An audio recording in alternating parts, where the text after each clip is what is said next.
Halo, perkenalkan, kami dari kelompok satu. Kami akan menjelaskan positioning, pointing, and drawing. Hei kalian, Bapak mau tanya dong, apa itu positioning, pointing, and drawing? Sini Vini jelasin, Pak. Jadi, positioning, pointing, and drawing itu adalah kemampuan untuk menunjuk sesuatu di layar dan dengan demikian memanipulasinya atau melakukan beberapa fungsi.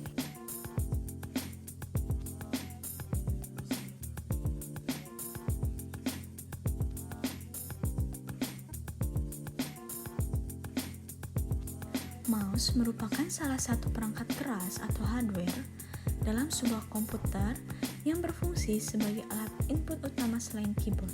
Mouse pertama kali ditemukan pada tahun 1963 oleh seorang penemu Amerika dari Stanford Research Institute bernama Dr. Douglas C. Mouse yang pertama merupakan sebuah perangkat yang sangat sederhana. Terbuat dari kayu, memiliki satu tombol kecil di sebelah kanan atasnya, kemudian memiliki dua roda besi kecil di dalamnya. Ini dia foto mouse pertama di dunia.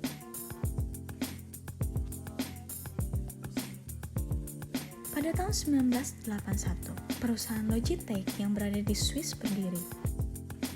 Membuat software ternama yaitu Microsoft ikut meramaikan membuat mouse. Mouse buatan Microsoft menggunakan dua tombol. Kelemahannya adalah mouse tersebut membutuhkan sebuah kartu tambahan untuk bisa terhubung pada komputer. Tapi akhirnya mouse tersebut disempurnakan dan menggunakan port serial untuk bisa terhubung ke komputer. Tahun 1984, Logitech kembali menciptakan sebuah mouse tanpa kabel atau biasa disebut nirkabel pertama di dunia.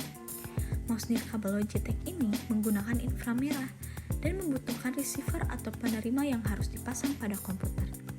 Tahun 1987 pun, perusahaan sekelas IBM akhirnya mengenalkan perangkat keyboard dan mouse yang menggunakan port PS2. Tahun 2008, Microsoft menciptakan sebuah inovasi pada mouse. Mouse buatan Microsoft menggunakan teknologi Bluetooth. Dari jenis-jenis port mouse, mouse dibagi menjadi 4 macam. Lalu dilihat dari sensornya, ada 3 jenis macam mouse.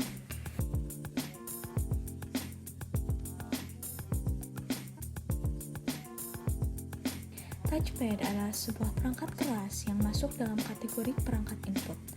Ini dia adalah Allen key, pencetus pertama touchpad.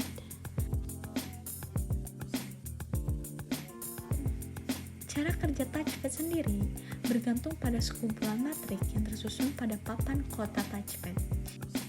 Sekarang kita masuk ke trackball. Trackball adalah perangkat petunjuk atau pointing device yang terdiri dari bola yang dipegang oleh soket yang mengandung sensor untuk mendeteksi rotasi bola sekitar soket tersebut.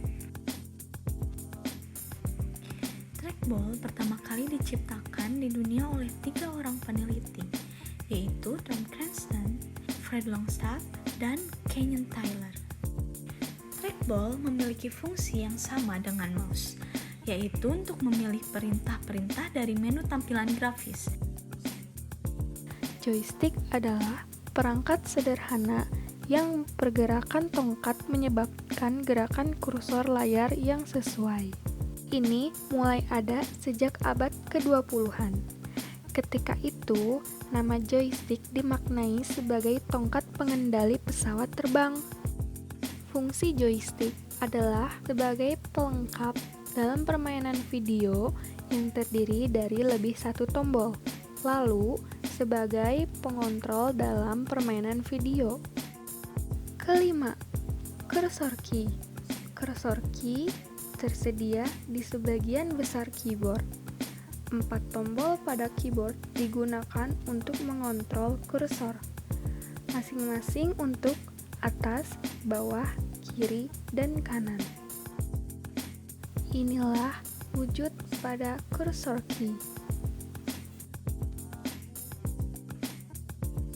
Keenam, eye gaze. iGaze adalah perangkat yang sangat cepat dan akurat. Ini bagus untuk seleksi, tapi tidak untuk menggambar, karena mata tidak bergerak dalam garis halus.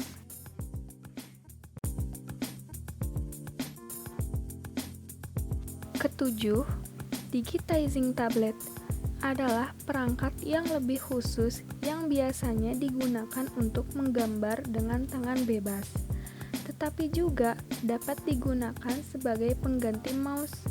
Tablet ini memberikan informasi posisi dengan mengukur posisi beberapa perangkat pada pad khusus atau tablet, dan dapat bekerja dengan berbagai cara.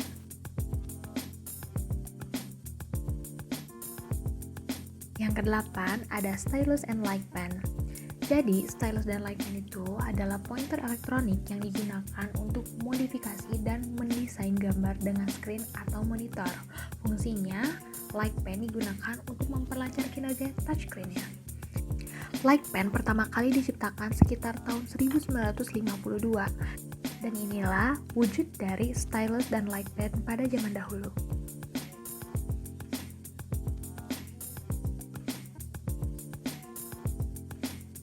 Yang terakhir ada touchscreen. Touchscreen adalah sebuah perangkat input komputer yang bekerja dengan adanya sentuhan tampilan layar menggunakan jari atau pena digital. Fungsinya sebagai media input untuk menerima masukan dari pengguna sekaligus media output untuk menampilkan hasil di layarnya. Dulu, touchscreen menggunakan E.A. Johnson pada tahun 1968, dan inilah wujud dari touchscreen zaman dahulu. Lalu ada touchscreen Plato keempat, yaitu tahun 1984. Bisa dilihat pada gambar berikut. Pada tahun 2003, touchscreen sudah bisa digunakan lebih dari satu jari. Dan yang terakhir, touchscreen sudah ada di smartphone, yaitu smartphone pertama yang menggunakan touchscreen adalah iPhone pada tahun 2007. Cara penggunaannya, ketika jari menyentuh layar, muatan listrik kecil ditransfer ke jari sehingga menyebabkan penurunan tegangan yang dicatat oleh sensor pada sudut layar.